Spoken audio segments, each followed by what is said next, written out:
All right, guys, so today I want to show you a few cards that have been moving and just have a small chat about those. But I also want to have a larger discussion that maybe a lot of people don't really want to have yet, but I think we kind of have to, throw it out there on the table and really discuss it more in depth and keep an eye on what's going on because I think there are changes coming to Pokemon investing, and obviously a lot of it's going to determine or be determined by what Pokemon ends up doing, but it's something that we should throw out there. So first thing, a lot of these mega cards are moving. This is a more recent one. The Mega Charizard EX from Evolutions has, more than doubled, almost tripled in the past like 3 months or so. The Mega Rayquaza EX from Ancient Origins, this one's been going steady for the whole year. The promo, the Pikachu Gray Felt Hat, has been doing really well also. Good to see. This one had a very turbulent 2023, 2024 era there, but it's starting to see some success again. And then finally, a couple cards from Prismatic. The first one, the Roaring Moon EX. I feel like we really need to keep an eye on this card. We now have sales, I believe, over $300 from yesterday, 320, and then today there was a sale at 290. And yesterday, or the couple days ago, there were a few sales over $300. So this one's continuing to move up. And again, like part of this has to do with it just being a Shinji Kanda artwork, being, a fairly popular Pokemon compared to some of these other ones. But I think a lot of it does have to do with the artist. But not surprising that this is a lot higher than something like a Sandy Shocks or an Iron Valiant. But I think it's a really good combination. Keep an eye on this. Great to see this card moving as well. And then also the Umbreon, the Master Ball from Prismatic Evolutions, and just Master Balls in general. A lot of them are continuing to lose value, and I think we really haven't seen these bottom out yet. I think they're going to continue to fall. People really don't seem to like the Master Balls that much. I kind of like the texture on a lot of them, or even just the Pokeballs when you open them. But again, like I think a lot of people would prefer to have illustration rares or something like that. But I still don't think it's a bad idea they threw in the Master Balls and Pokeballs into one of these sets. And I wouldn't be surprised if they do it again in the future. Next up, just a couple regular ETBs continuing to move. Crown Zenith, who would have thought? These are just continuing to go, selling fairly consistently, close to $130 now, 128-ish. Paldean Fates, same sort of thing, moving up to around 120. Just insane how these regular ETBs are continuing to move. And then now we get into the really interesting part of the video, right? The Pokemon Center ETBs, and a lot of you guys knew that these were getting pumped, or at least some of them were getting pumped, but a lot of them aren't, right? Like they're holding, and the 151 PCTB is probably one of the best examples of this. Now sitting at around $455 USD for a single one.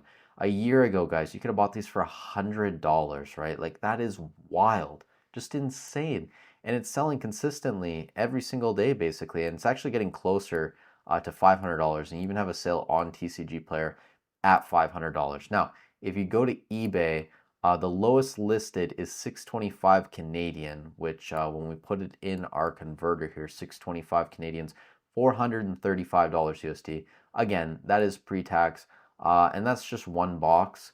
There's a couple in the UK listed a little bit lower as well.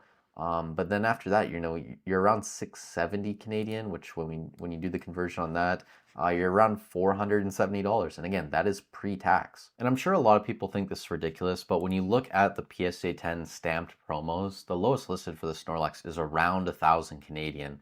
And it is selling in this range. And again, if you want to do the conversion, 1,000 Canadian, around $700 USD. And that's the Snorlax, which right now is the highest promo card from that era, I believe.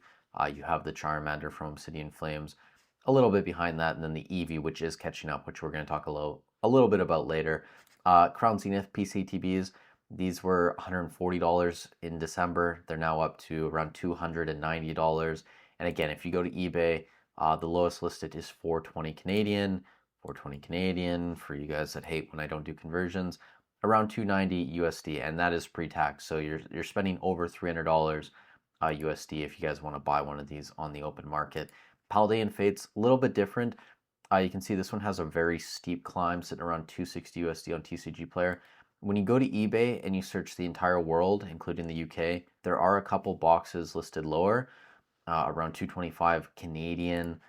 So that comes out to like 160-ish USD. But when you look only in North America, the lowest listed is 320 Canadian, so around 225 USD. So again, a little bit lower than TCG Player for Paldean Fates right now, but not by much. And especially if you only look at North America. For you guys outside North America, congrats. It's still a bit cheaper if you want to pick one of these up. But the conversation I want to have is I really think these PCTBs are going to start overtaking booster boxes long term. Like, I think people are going to start prioritizing buying the PCTB pre orders over booster boxes. And a lot of that has to do partially with what we're seeing with manufacturing and how it seems like Pokemon is doing more print runs of booster bundles. And we haven't seen a huge booster box reprint, but it does seem like we get more booster boxes compared to just regular ETBs.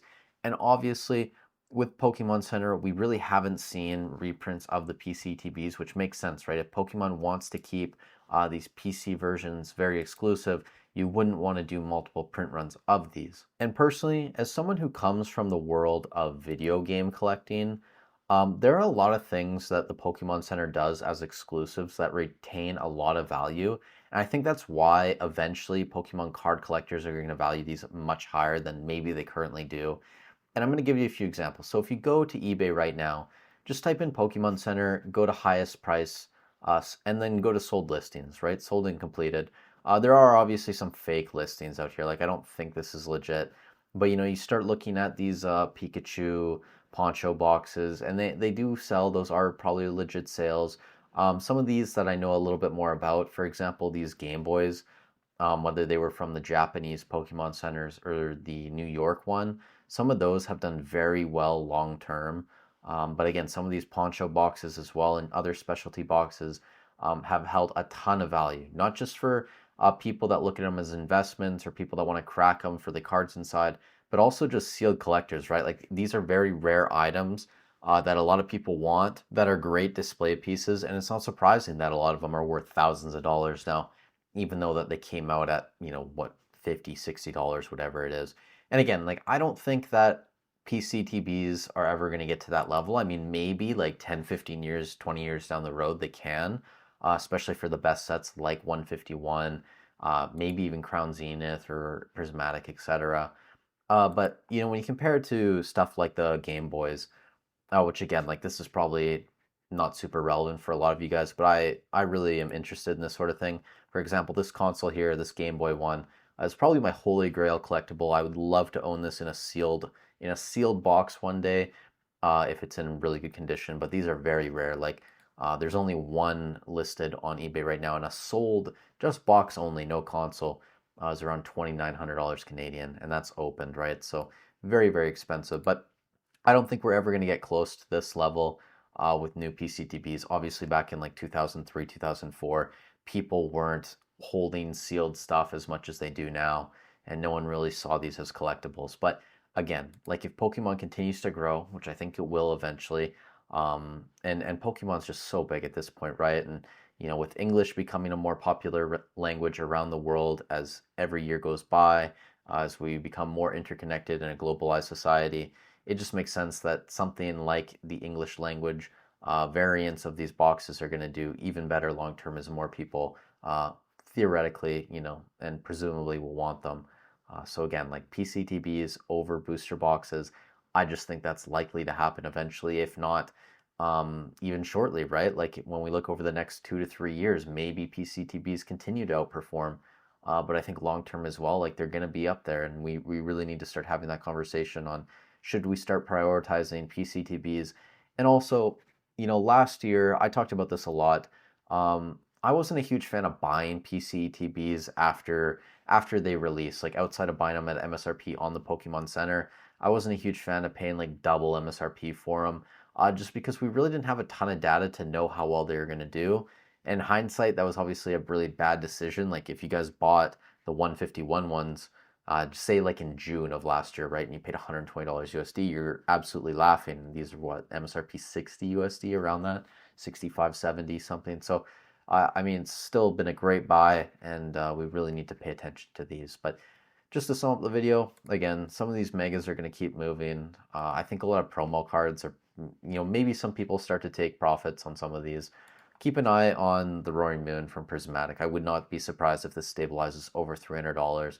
You just look at every artwork from Shinji Kanda, and they're all just absolute bangers. It really surprised me that this Magneton hasn't been pumped at all. Like maybe one day someone's just gonna start pumping this and buying out the stamped promo and push it over 100 because yeah, I mean it's just very rare to see a Canada artwork under $100.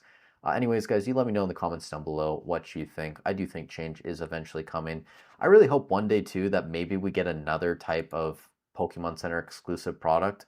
I think that'd be really interesting. Maybe something smaller, or maybe something like once a generation, right? They come out with a sealed product that kind of summarizes, or summarize is a bad word, but encapsulates like an entire era or generation, if that makes sense. Maybe at the end or something. I think that'd be really cool as well. And give us some more, English exclusive ones. Japan gets a ton.